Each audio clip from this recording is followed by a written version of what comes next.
Morning students.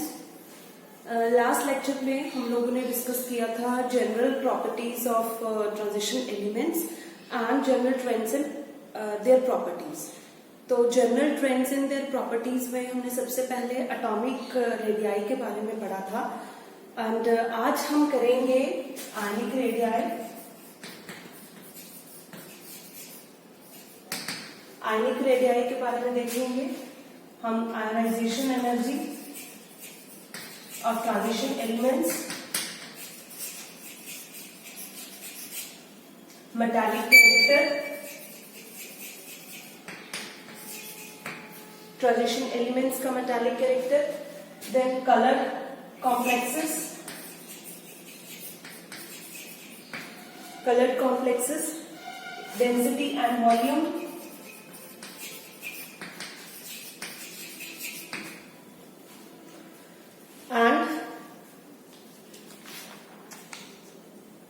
oxidation states.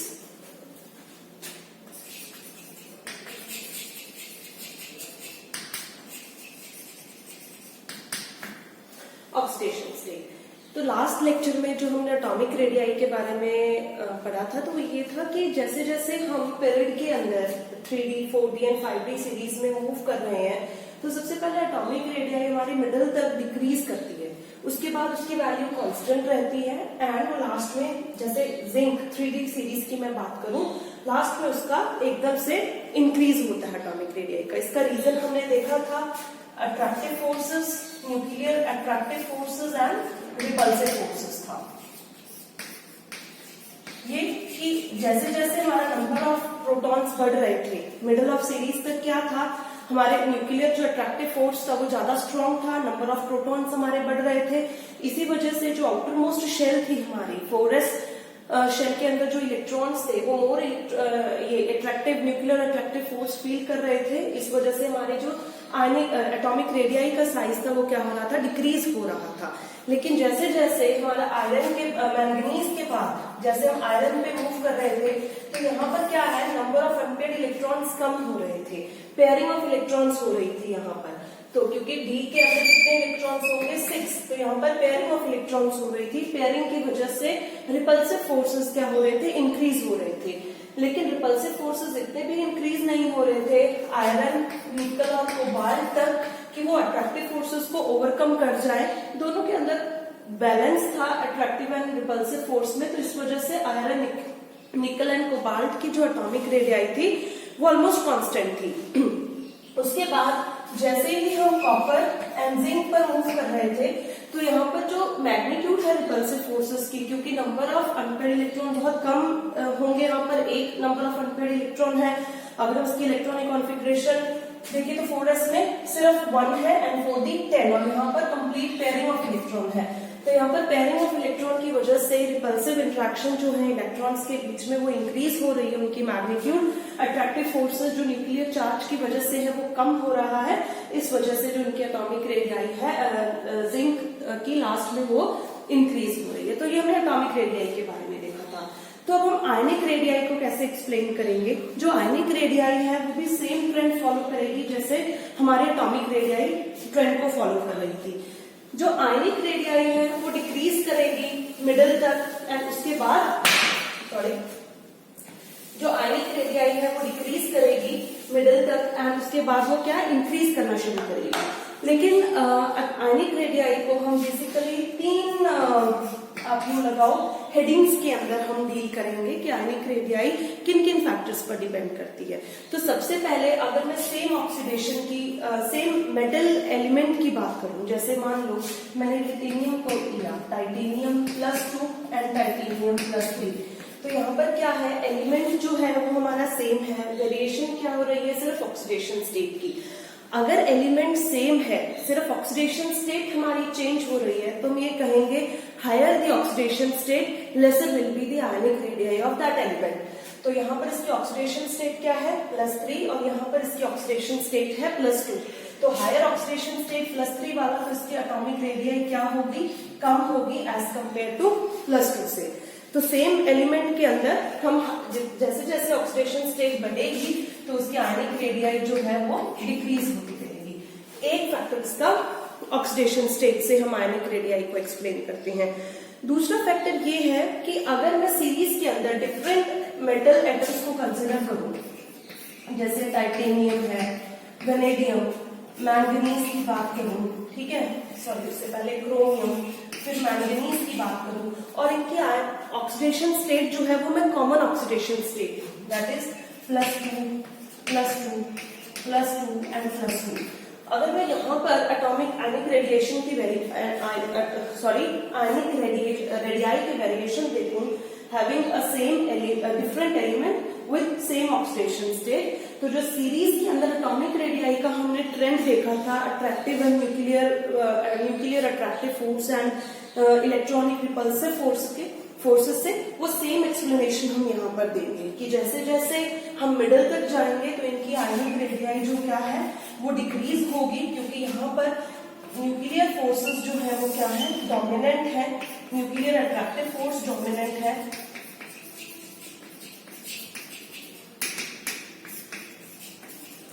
और जैसे ही हम मैंगनीज से आयरन +2 की बात करें, nickel, cobalt, copper and zinc +2 की बात करें, तो यहाँ पर इनकी आयनिक रेडियाई क्या रहेगी, ऑलमोस्ट कांस्टेंट रहेगी, एंड इसके बाद इनकी आयनिक रेडियाई क्या हो जाएगी, इंक्रीज हो जाएगी। तो हम इस तरीके से आयनिक रेडियाई की एक्सप्लेनेशन यहाँ पर देंगे। Second factor same as atomic radii.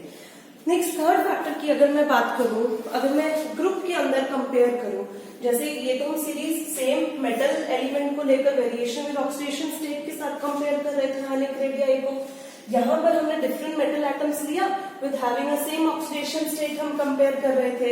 अगर मैं थर्ड केस में इसको ग्रुप के अंदर वेरिएशन देखूं, 3D 4D and 5D series की आयनिक रेडियाई को देखूं, तो डाउन द ग्रुप क्या है, आयनिक रेडियाई इंक्रीज होती है, जैसे कि हमारी एटॉमिक रेडियाई इंक्रीज हो रही थी डाउन द ग्रुप, क्योंकि नंबर ऑफ शेल्स क्या है वो इंक्रीज हो रहे हैं, न्यूक्लियर चार्ज जहां पर क्या हो रहा है, डिक्रीज हो रहा है, उसी वजह से जो हमारी आयनिक रेडियाई है वो भी डाउन द ग्रुप इंक्रीज होगी। लेकिन अगर मैं ग्रुप 4 और 12 की बात करूं, 4D एंड 5D सीरीज में इसकी बात करूं, 4 एंड 12 एंड 4th ग्रुप की बात करूं, तो इनकी जो एटॉमिक आयनिक रेडियाई होगी वो ऑलमोस्ट कांस्टेंट होगी। उसका रीजन जैसे हमने पिछले लेक्चर में आपको मैंने बताया था, लेंथेनॉइड कॉन्ट्रैक्शन की वजह से,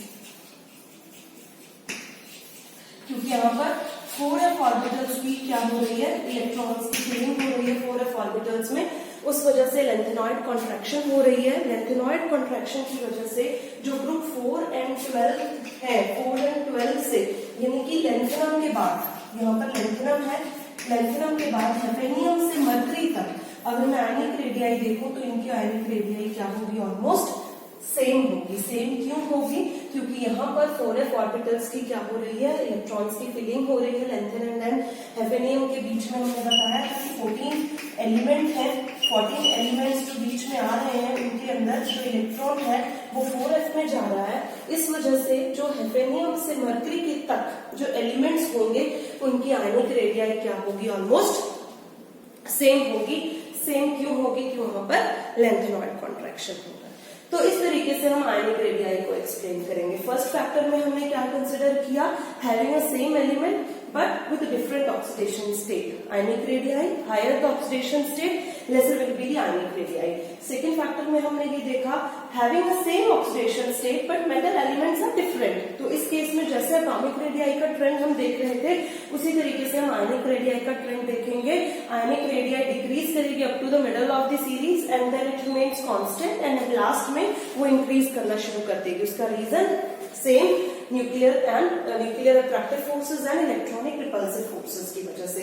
थर्ड फैक्टर हमने ये देखा, डाउन द ग्रुप जैसे एटॉमिक रेडियाई हमारी इंक्रीज कर रही थी, आयनिक रेडियाई भी हमारी इंक्रीज करेगी, लेकिन ग्रुप 4 से लेके ग्रुप 12 तक जो हमारे लास्ट 5D सीरीज की एलिमेंट है होगा लेंथेनॉइड कॉन्ट्रैक्शन हो जाएगा। लेंथेनॉइड कॉन्ट्रैक्शन की वजह से जो हमारे हेफेनियम से मर्करी तक के एलिमेंट्स हैं उनकी आयनिक रेडियाई रहेगी प्रैक्टिकली कांस्टेंट रहेगी, उसके अंदर ज्यादा वेरिएशन नहीं आएगी, क्योंकि यहाँ पर क्या है 4f ऑर्बिटल्स की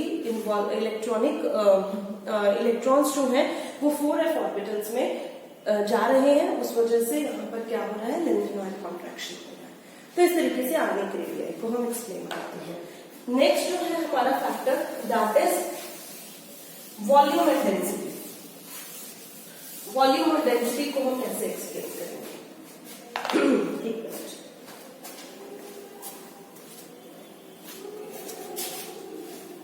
यस, तो जो नेक्स्ट फैक्टर है that is volume and density.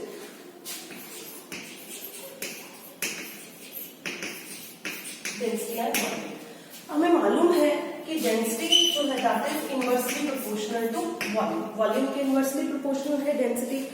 अब यहां पर क्या हो रहा है कि ट्रांजिशन एलिमेंट्स में n-1 जो हमारी पेनल्टीमेट शेल थी वहां पर इलेक्ट्रॉन्स की फिलिंग हो रही है। NS2 हमारी कंप्लीटली फिल्ड है, जो इलेक्ट्रॉन्स आ रहे हैं वो इस पेनल्टीमेट शेल के अंदर आ रहे हैं।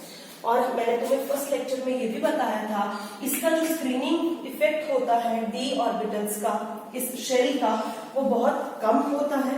इस वजह से जो न्यूक्लियर, इसको हम ऐसे एक्सप्लेन करेंगे, जैसे मान लो न्यूक्लियस है, न्यूक्लियस के अंदर प्रोटॉन्स है और ये n-1 d के अंदर हमारे इलेक्ट्रॉन जा रहे हैं। आउटर मोस्ट शेल जो है वो that is NS2।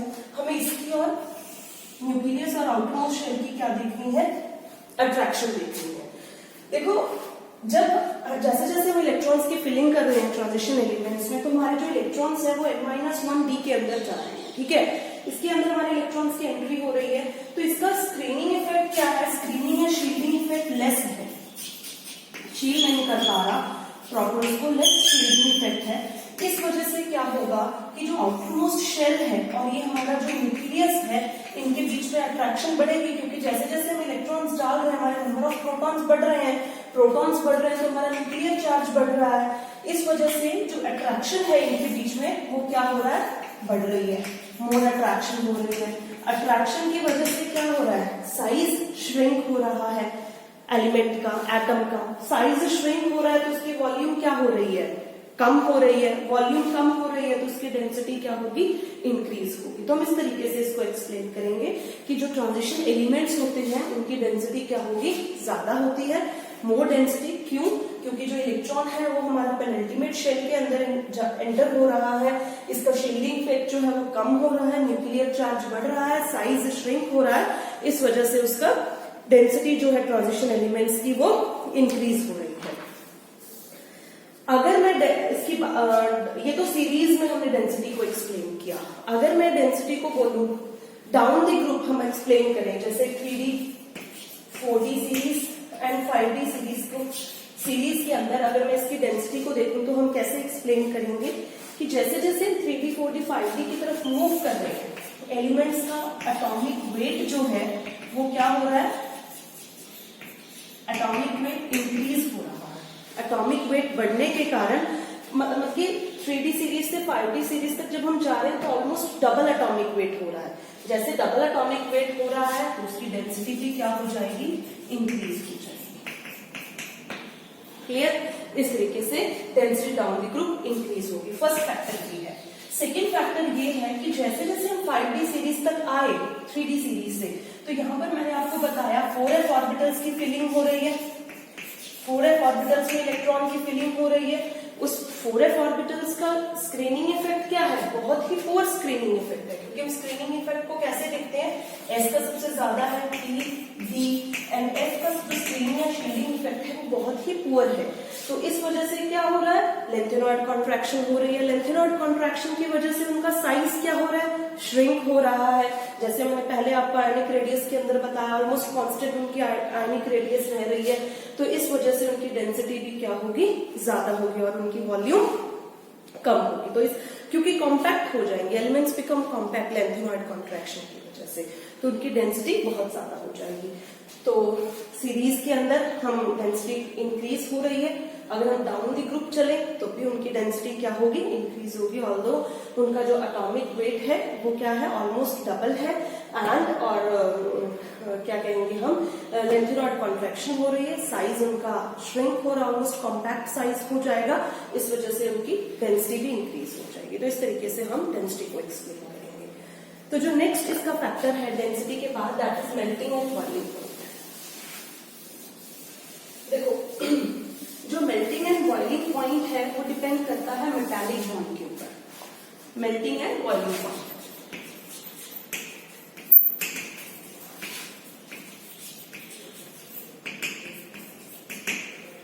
Melting and boiling point कैसे एक्सप्लेन करेंगे हम ट्रांजिशन मेटल एलिमेंट्स का, हम उनकी मेटालिक बॉन्ड कैरेक्टर के ऊपर।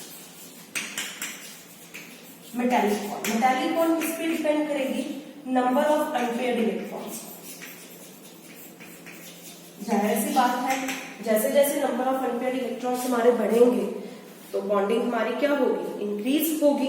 ठीक है, तो जैसे जैसे हमारी बॉन्डिंग इंक्रीज होगी, मेल्टिंग स्ट्रॉन्ग होगी बॉन्डिंग हमारी, तो मेल्टिंग एंड बॉइलिंग पॉइंट पे एलिमेंट्स का क्या होगा, इंक्रीज होगा। तो जब जैसे ट्रांजिशन में ट्रांजिशन 3D ट्रांजिशन 4D या 5D में हम मूव कर रहे हैं अलॉन्ग द पीरियड, तो उसमें क्या है, मिडल तक जो नंबर ऑफ अनपेयर्ड इलेक्ट्रॉन्स है वो इंक्रीज हो रहे हैं। अगर 3D में क्रोमियम, 5D में मॉलिब्डेनम और 4D के अंदर 5D में टंगस्टन, ये 3D सीरीज है, 4D में मॉलिब्डेनम एंड 5D में टंगस्टन। तो मिडल ऑफ द सीरीज में नंबर ऑफ अनपेयर्ड इलेक्ट्रॉन यहाँ पर क्या होंगे, मैक्सिमम होंगे। 3D5 4s1, 4D5 6s1, 5D5 5s1 and 6s1। तो इनकी इलेक्ट्रॉनिक कॉन्फ़िगरेशन देखी हमने क्रोमियम, मॉलिब्डेनम एंड टंगस्टन की। जैसे जैसे हम पीरियड में मूव कर रहे हैं तो मिडल ऑफ द पीरियड में जब हम जा रहे हैं तो number of unpaired electron chromium के सबसे ज्यादा है। नंबर ऑफ अनपेयर्ड इलेक्ट्रॉन ज्यादा है तो मेटालिक बॉन्ड इसकी क्या बनेगी, स्ट्रॉन्ग बनेगी। मेटालिक बॉन्ड इसकी स्ट्रॉन्ग होगी तो इनका मेल्टिंग एंड बॉइलिंग पॉइंट भी क्या होगा, ज्यादा होगा। लेकिन जैसे जैसे हम मिडल ऑफ द एलिमेंट्स के बाद मूव कर रहे हैं फर्दर, क्रोमियम के बाद हम मूव कर रहे हैं मैंगनीज, आयरन, निकल, कोबाल्ट, जिंक, तो उनका melting and boiling point decrease होना शुरू हो जाएगा। क्यों? क्योंकि वहां पर इलेक्ट्रॉन्स की पेयरिंग होनी शुरू हो जाएगी और पेयरिंग से नंबर ऑफ अनपेयर्ड इलेक्ट्रॉन कम हो जाएंगे, उनकी मेटालिक बॉन्ड जो है वो वीक हो जाएगी एंड उनका मेल्टिंग एंड बॉइलिंग पॉइंट क्या हो जाएगा, डिक्रीज हो जाएगा। तो अगर हम बोले कि जिंक, कैडमियम एंड मर्क्यूरी, इनका मेल्टिंग एंड बॉइलिंग पॉइंट सबसे कम क्यों है, why they have the lowest melting and boiling point, the reason is they do not have unpaired electron to form the metallic bond. उनके पास unpaired electron ही नहीं है, उनकी फुली फिल्ड हमारे सबशेल हैं, जैसे 3D10 4s2, 4D10 5s2, 5D10 6s2, तो इनकी कंप्लीटली फिल्ड सबशेल है। इस वजह से इनमें कोई अनपेयर्ड इलेक्ट्रॉन नहीं है, इनका मेल्टिंग एंड बॉइलिंग पॉइंट भी क्या है, लोएस्ट है। तो इस तरीके से हम मेल्टिंग एंड बॉइलिंग पॉइंट को एक्सप्लेन करेंगे, because they form the lesser number of metallic bonds, therefore they have a lesser boiling and melting point. Next इसकी प्रॉपर्टी है that is ionization energy. देखो जितनी भी प्रॉपर्टी है, जैसे मैंने आपको फर्स्ट लेक्चर में न्यूक्लियर अट्रैक्टिव फोर्स और रिपल्सिव फोर्स बहुत अच्छे से समझाया था, राइट?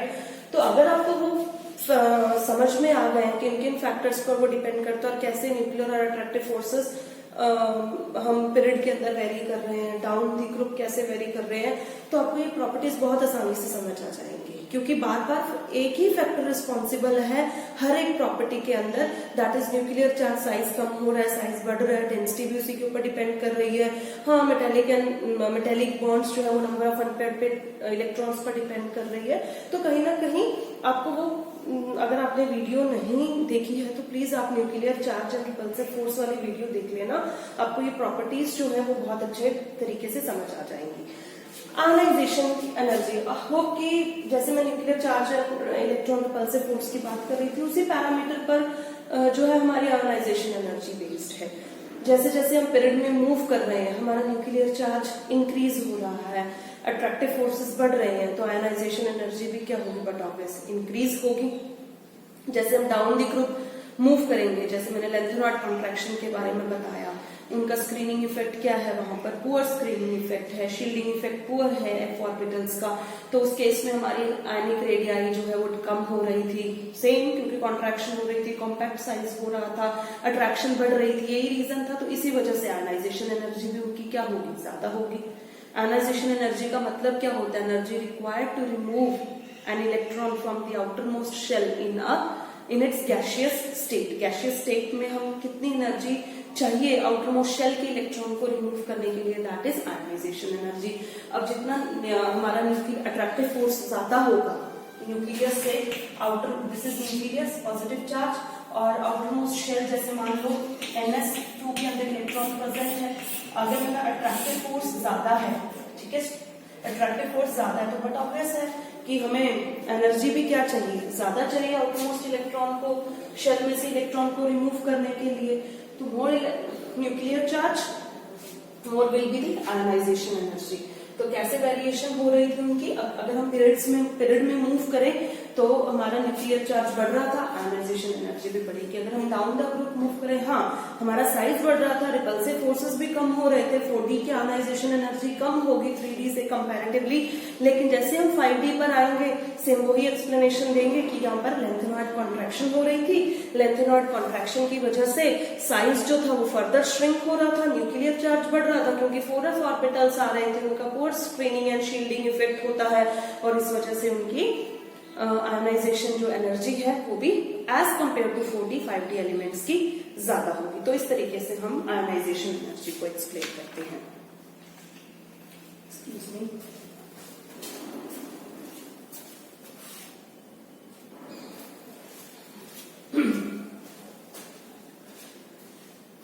तो आयनाइजेशन एनर्जी को हम इस तरीके से एक्सप्लेन करेंगे. हाँ, जैसे जैसे हम लास्ट में मूव कर रहे हैं, लास्ट मीन्स शेल पीरियड्स में, जैसे 3D ट्रांजिशन सीरीज की बात करूं या 4D की या 5D की बात करूं, लास्ट एलिमेंट जो था इसका जिंक, कैडमियम, मर्क्यूरी, इनकी एक्सेप्शनली हाई आयनाइजेशन एनर्जी क्यों होगी, क्योंकि इनकी कंप्लीटली फिल्ड सबशेल्स है. तो जैसे कंप्लीटली फिल्ड है, इलेक्ट्रॉन को हम आसानी से रिमूव नहीं कर सकते, तो इस वजह से इनकी आयनाइजेशन एनर्जी जो है वो एक्सेप्शनली हाई होगी. 3D10, 4s2, 4D10, 5s2, 5D10, 6s2. तो इस तरीके से हम आयनाइजेशन एनर्जी को एक्सप्लेन करेंगे. अगर मैं मेटालिक कैरेक्टर, नेक्स्ट जो प्रॉपर्टी है ट्रांजिशन एलिमेंट्स की, दैट इज मेटालिक कैरेक्टर. तो मैंने आपको सेकेंड लेक्चर के अंदर जब general properties of transition elements discuss कर रही थी, तो उसके अंदर मैंने आपको बताया था कि ये मेटालिक कैरेक्टर शो करते हैं. जैसे ये मेलिएबल है, ये डक्टाइल है, इनका हाई बॉइलिंग पॉइंट है, इनका हाई मेल्टिंग पॉइंट है, ये हार्डनेस है, इनमें ये हार्डनेस शो करते हैं, हाई टेंसाइल स्ट्रेंथ शो करते हैं, electrical and thermal conductivity show करते हैं. तो they show the metallic character. तो मेटालिक कैरेक्टर में हम यही एक्सप्लेन करेंगे कि ये मेटालिक इन नेचर है because they exhibit these properties which are the properties of metals. Next important जो इसकी प्रॉपर्टी है,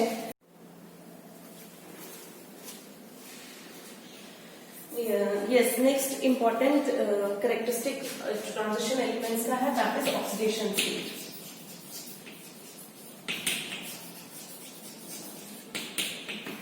ऑक्सीडेशन स्टेट.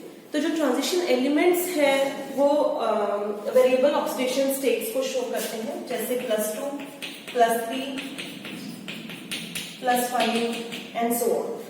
तो explanation for showing the variable oxidation state is that they involve the participation of inner or we can say that they involve the participation of electrons of the penultimate shell. जो penultimate shell के electrons है वो भी involve हो रहे हैं यहाँ पर बॉन्डिंग के अंदर, इसी वजह से ये वेरिएबल ऑक्सीडेशन स्टेट शो कर रहे हैं.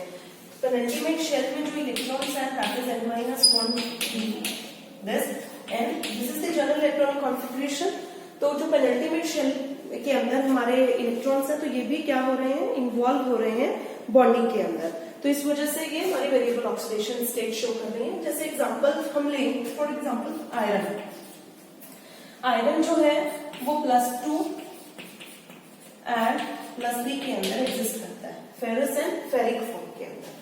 तो उनकी ऑक्सीडेशन स्टेट के इलेक्ट्रॉनिक कॉन्फिगरेशन क्या होंगे. आयरन का एटॉमिक नंबर है 26 एंड 26 में electronic configuration argon 18, 3d6, 4s2. Iron की इलेक्ट्रॉनिक कॉन्फिगरेशन ये है. अगर मैं Fe2 पॉजिटिव के लिए इलेक्ट्रॉनिक कॉन्फिगरेशन लिखूं तो क्या होगी, आर्गन 18, 3d6 ओनली, ठीक है. एंड Fe3 के लिए क्या होगी, पॉजिटिव के लिए आर्गन 18, 3d5. क्योंकि 3 इलेक्ट्रॉन्स जो हैं आउटर शेल से और जो इनर शेल है वो यहाँ से रिमूव 1 इलेक्ट्रॉन इनर शेल से रिमूव हो रहा है। तो 3d5 and 3d6 Fe3 positive is more stable क्योंकि हाफ फिल्ड है, स्टेबिलिटी गेन करेगी। तो इस तरीके से हर एक एलिमेंट में हम वेरिएबल उसकी मोस्ट कॉमन जो ऑक्सीडेशन स्टेट है that is +2 and +3 for iron. अगर बोले कि और कौन सी ऑक्सीडेशन +4 भी हो सकती है, +5 भी हो सकती है, जो कितने नंबर ऑफ इलेक्ट्रॉन्स हैं हम उनको रिमूव करवा सकते हैं, that is their oxidation state.